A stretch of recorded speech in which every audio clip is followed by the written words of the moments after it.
Bem-vindos ao Debate. Hoje nós vamos mergulhar na verdadeira sala de máquinas do Estado brasileiro. Vamos dissecar as regras que definem como o governo contrata, como ele gasta e, principalmente, como ele é controlado. O nosso ponto de partida para essa exploração é um material de estudo em áudio muito incisivo, amplamente consumido por quem se prepara para a carreira jurídica. Isso. Mais especificamente, um resumo focado nas provas da banca FEPESE para o cargo de advogado público. E o alvo central desse material é a interpretação do artigo 37 da Constituição Federal de 1988. Exatamente. Para dar o tom da nossa conversa, o locutor do material começa dizendo bem assim. Ele fala: "Olá, concurseiro. Esse é o artigo-mãe da administração pública." E ele promete uma fórmula infalível para a prova. É sempre fascinante observar como um material que foi construído para ser pragmático, né, para ajudar alguém a marcar a alternativa correta numa prova de múltipla escolha, acaba por revelar a forma como a nossa sociedade entende poder público. Com certeza. Lá no final do áudio, a dica de ouro resume a estrutura estatal em uma equação matemática até que bem simples. Ele diz que artigo 37 é igual a LIMP mais concurso público mais cargos em comissão. A famosa fórmula. E a partir desse atalho mnemônico, a nossa pergunta central de hoje se desenha. O artigo 37 deve ser interpretado primordialmente como um conjunto rígido de regras objetivas e garantias individuais, regras desenhadas para blindar o Estado contra abusos e o patrimonialismo? Ou, por outro lado, seria ele, na verdade, um arcabouço flexível, onde as exceções constitucionais e o poder de escolha do gestor são os verdadeiros motores que garantem o funcionamento prático da máquina estatal. É a velha tensão entre o controle absoluto e a necessidade de governar, certo? E eu já adianto a minha posição aqui. Eu defendo a primeira visão. A genialidade e a força do artigo 37 residem exatamente na sua rigidez literal. O Brasil tem uma história longa de apropriação privada da coisa pública, sabe? Não dá para negar. Então, as exigências inflexíveis de concursos, os prazos improrrogáveis e os princípios expressos funcionam como correntes necessárias.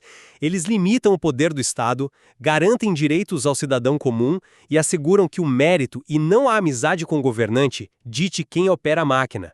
É um escudo arquitetado pelo Constituinte. Bom, eu venho de um lugar um pouco diferente. Eu entendo o apelo dessa visão sistemática e garantista que você traz e confesso que o resumo para a prova organiza isso de uma forma muito didática, muito sedutora.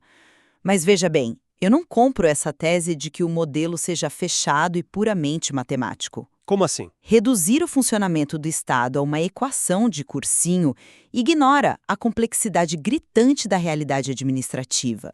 A governabilidade exige pragmatismo.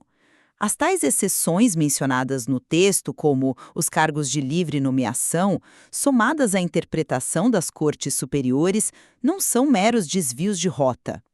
Elas são válvulas de escape essenciais. São elas que fornecem ao gestor eleito a flexibilidade indispensável para entregar políticas públicas à sociedade. Olha, eu vejo por que você pensa assim. Mas deixe-me começar explorando a extensão dessa blindagem constitucional que o material de estudo destaca logo de cara. O áudio foca na chamada extensão subjetiva e diz o seguinte: vale para prefeitura, autarquia, fundação, empresa pública, tudo. Sim, a FEPESE cobra muito isso. E essa é a beleza do texto. Ele não deixa o administrador escolher quando seguir as regras. O artigo 37 joga uma rede imensa sobre toda a administração, direta ou indireta, da União até o menor município do país. E no inciso I, ele já estabelece que os cargos são acessíveis aos brasileiros que preencham requisitos em lei. Certo. A banca adora perguntar se um estrangeiro pode assumir. E a resposta é: só se a lei permitir. Ou seja, até a flexibilidade é estritamente regulada pelo legislador, não pela vontade livre do chefe do executivo. Mas repare como a própria Constituição, logo no primeiro fôlego, já delega para a lei ordinária a modulação dessa regra. Quando ela diz "na forma da lei", ela está admitindo que a realidade vai ditar as necessidades. Uhum. Se uma universidade pública precisa de um pesquisador estrangeiro de ponta, a lei permite que o sistema se flexibilize para acomodar isso.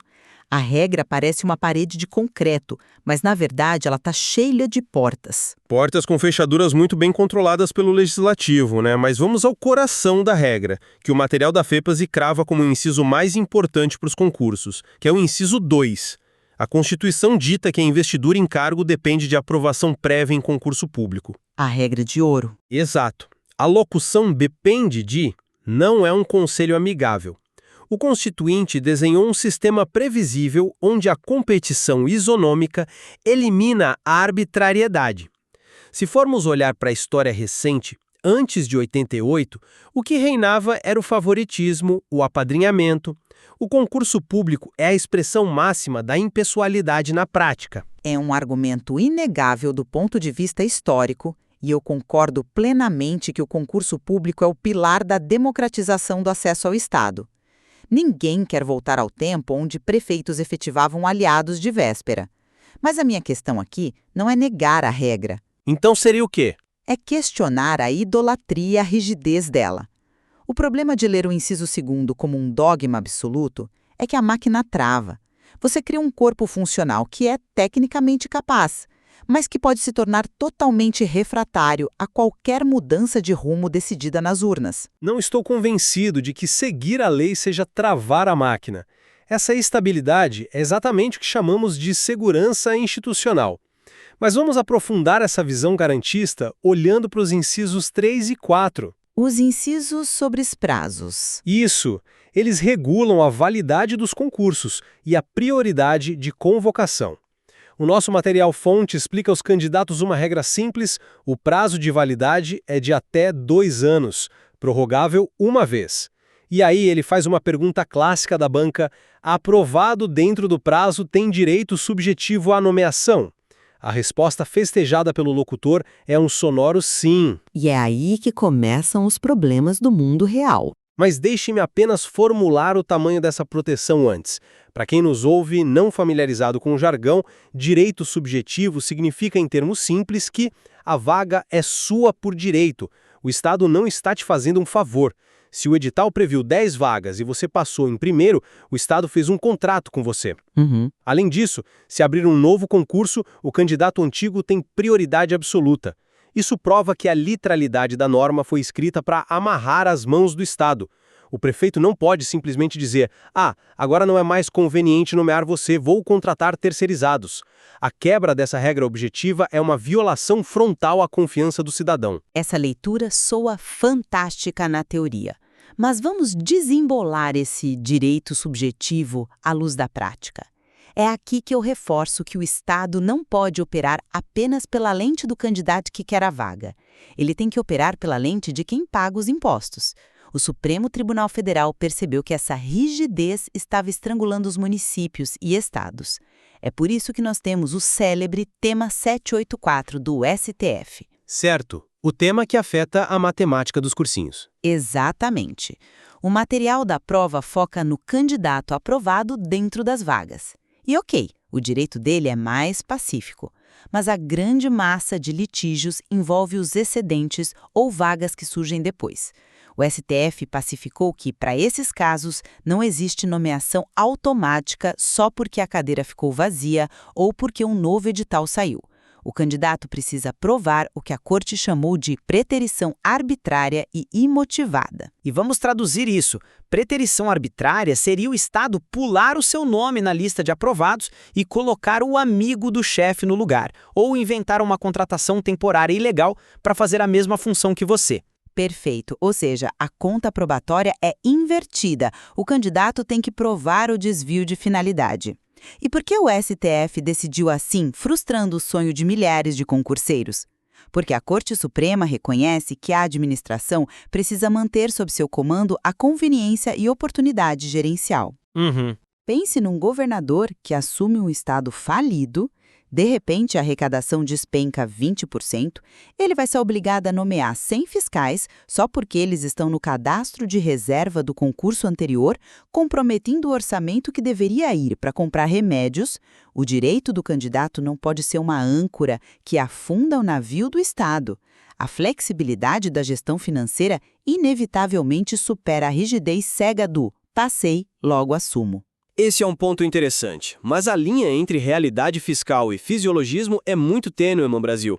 O que costumamos ver não é o governador deixando de nomear por falta de dinheiro, mas deixando de nomear para distribuir cargos temporários aos cabos eleitorais, e isso deságua perfeitamente no nosso segundo grande ponto de atrito. Os cargos em comissão. Exatamente, a coexistência entre o concurso e os cargos em comissão previstos no inciso 5.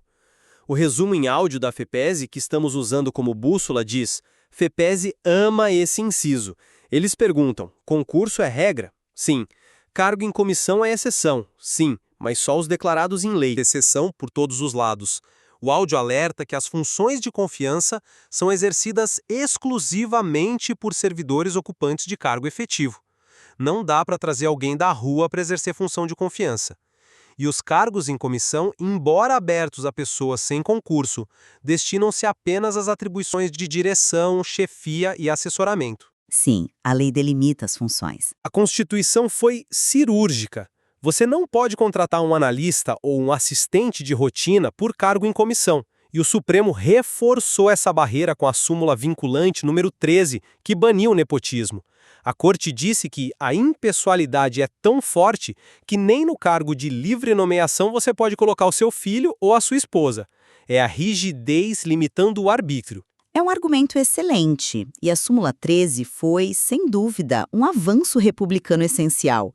Mas você já considerou que é essa exata exceção dos cargos em comissão que dita a capacidade de um governo de entregar o que prometeu nas eleições? Como assim? Você diz na formulação de diretrizes, sim, no alinhamento estratégico. Pense na natureza jurídica do cargo em comissão. Ele é de livre nomeação e exoneração.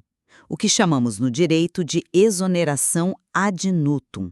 Em bom português, eu te coloco na cadeira de secretário hoje e se você não render ou mudar de lado, eu te exonero amanhã à tarde, sem precisar instaurar processo disciplinar. E isso não é um defeito do sistema, é a engrenagem principal da direção do Estado. Mas não seria esse o ambiente perfeito para a troca de favores políticos que a Constituição tentou erradicar? O risco de desvio sempre existe, mas fechar os olhos para a necessidade política da gestão é ingenuidade. Vamos voltar à analogia do Estado como uma grande corporação. Quando os cidadãos vão às urnas, eles elegem um novo CEO, seja o prefeito ou o presidente com um plano de governo específico. Esse gestor precisa montar um conselho diretor que partilhe da sua visão. Entendo. Pessoas de confiança. Exato. Ministros, secretários, diretores que tenham lealdade ao projeto vencedor. Uma prova objetiva de conhecimentos gerais e redação da FEPESE não afere capacidade de liderança em crises políticas, nem afere alinhamento a um plano de governo progressista ou conservador. Se o Estado depender 100% dos servidores efetivos para desenhar o rumo das políticas públicas, corremos o risco de uma paralisia tecnocrática. A burocracia, protegida pela estabilidade, poderia simplesmente ignorar as urnas. A sua definição de paralisia tecnocrática soa para mim como uma defesa incômoda contra o cumprimento das regras. O servidor efetivo não está lá para boicotar o governo eleito, mas para garantir que o governo eleito atue dentro dos limites da lei. E isso nos leva inevitavelmente ao caput do artigo 37. O coração do artigo, segundo o nosso material. Isso, é aqui que estão os princípios que gerem todo esse universo. O famoso acrônimo LIMP, que cai direto na FEPESE: legalidade, impessoalidade, moralidade, publicidade e eficiência. A fórmula sagrada dos concursos. Sagrada e genial, porque ela atua como um sistema operacional de um computador. O LIMP é o código de base que não permite que o sistema seja corrompido, e ele se aplica do presidente da República ao motorista da van municipal. Vamos pegar a legalidade. Para o cidadão comum, a regra é a liberdade, eu posso fazer tudo que a lei não proíbe. Para o Estado, a regra é a subordinação total. O administrador só pode fazer exatamente aquilo que a lei determina ou autoriza. Se não tem lei dizendo que pode, ele não pode dar um passo. A impessoalidade bloqueia que o gestor faça publicidade com o dinheiro do contribuinte para se promover. A moralidade exige não apenas o que é legal, mas o que é ético. É um controle rígido. objetivo e estruturado para evitar aventureiros. Ninguém em sã consciência disputa o valor inegociável do LIMP. O problema é achar que a operação de uma cidade com milhões de habitantes obedece perfeitamente a esses 5 comandos como se fosse um software. O direito administrativo, longe dos gabaritos de prova, é moldado por tensões invisíveis, o que o seu áudio não aprofunda por focar apenas no que é literal e expresso, é que o arcabouço administrativo respira através de princípios que estão implícitos e que frequentemente colidem com o próprio LIMP. Que tipo de colisão você enxerga na prática? O próprio princípio da supremacia do interesse público sobre o privado, que sustenta todo o ramo do direito público e nem sequer está escrito lá no caput do artigo 37. Mas a tensão mais rica mora dentro da própria sigla. O seu material destaca uma dica de ouro para os concurseiros: a eficiência foi incluída pela Emenda Constitucional 19 de 98. Exato. Antes eram só 4 princípios. A eficiência é o princípio que exige que o gestor, além de seguir a lei, não desperdice recursos e entregue o resultado à população, o que coroa o sistema na minha visão. Mas você não vê o paradoxo constante que existe entre a eficiência e a legalidade estrita? Na prática diária de um gestor público, esses 2 polos brigam o tempo todo. A legalidade engessada obriga o gestor a passar por um processo licitatório de 6 meses para comprar macas para um hospital. A eficiência demanda que os pacientes nos corredores sejam acomodados hoje. É uma tensão real. Se a empresa vencedora da licitação da limpeza abandona o contrato, a legalidade diz: faça um novo processo moroso.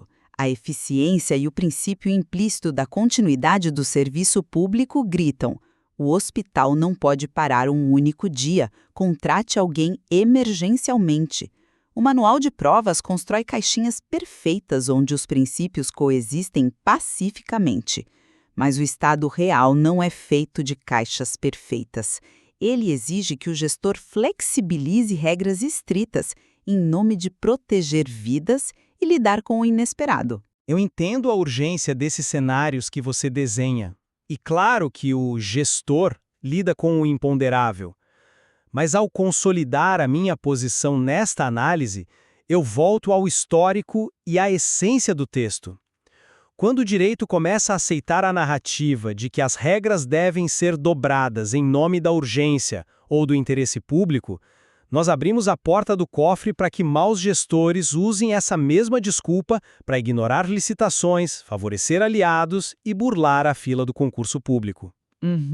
O fato de o material de cursinho focar nos prazos perentórios, na limitação dos cargos de chefia e na exigência rígida do concurso, nos lembra por que o artigo 37 foi escrito dessa forma. A alma desse regime jurídico é a contenção. Nós impomos correntes ao Estado porque conhecemos a tendência histórica do poder de se expandir e de se apropriar do que de todos. A rigidez pode atrasar alguns processos, sim, mas ela é a vacina inegociável contra o arbítrio. É uma visão coerente, protetiva e de enorme valor institucional. Da minha parte, eu concluo reafirmando que o Estado brasileiro, lidando com demandas sociais gigantescas e frequentemente imediatas, não pode funcionar como um monge enclausurado na letra fria da lei. O verdadeiro dinamismo da administração pública se manifesta justamente nas válvulas de escape do artigo 37. Nas exceções. Sim, é por meio das funções de confiança que trazem alinhamento estratégico e das decisões sofisticadas das cortes, como o tema 784, que defende a caixa da prefeitura frente à lista de candidatos, que a máquina pública consegue operar. Esses mecanismos não corrompem a Constituição. Eles garantem ao Estado a musculatura necessária para atender à mudança constante da sociedade, superando a inércia que uma visão estritamente matemática e literal inevitavelmente causaria. Apesar de chegarmos a essas conclusões por trilhas intelectuais bastante distintas sobre onde reside a verdadeira força do texto, é reconfortante notar que temos um terreno em comum firme. Ao dissecar o artigo 37, a partir dessa lente focada no concurso da FEPESE, concordamos que ele é indiscutivelmente o reator principal do regime jurídico administrativo. O áudio acerta em cheio ao dizer que o candidato precisa decorar e dominar o texto literal para sentar na cadeira. Ah, sem dúvida. O domínio da regra escrita, do LIMP e dos incisos é o ticket de entrada. O que nós tentamos iluminar aqui é que o trabalho real do advogado público ou do gestor que assume o cargo apenas começa depois da aprovação. Lá dentro, ele descobre que aquele texto perfeito do edital abriga tensões profundas e que o desafio diário é equilibrar a defesa das garantias com a entrega urgente dos resultados. Perfeito! E com essa reflexão sobre a vastidão que existe além do gabarito das provas, nós fechamos a nossa discussão de hoje. Deixamos para você que nos acompanha a provocação final. As normas que formatam o poder do Estado brasileiro devem ser enxergadas primordialmente como correntes que nos salvam da tirania e da corrupção, ou devem ser compreendidas como trilhos flexíveis que o gestor ajusta para que o trem da eficiência chegue ao destino? A resposta absoluta, se é que ela existe, demanda tempo, vivência e o constante embate de ideias. O essencial é nunca deixar de questionar o próprio texto. Muito bem colocado. Agradecemos imensamente a todos pela escuta atenta e pelo privilégio de explorarmos juntos essas perspectivas. Até o nosso próximo debate.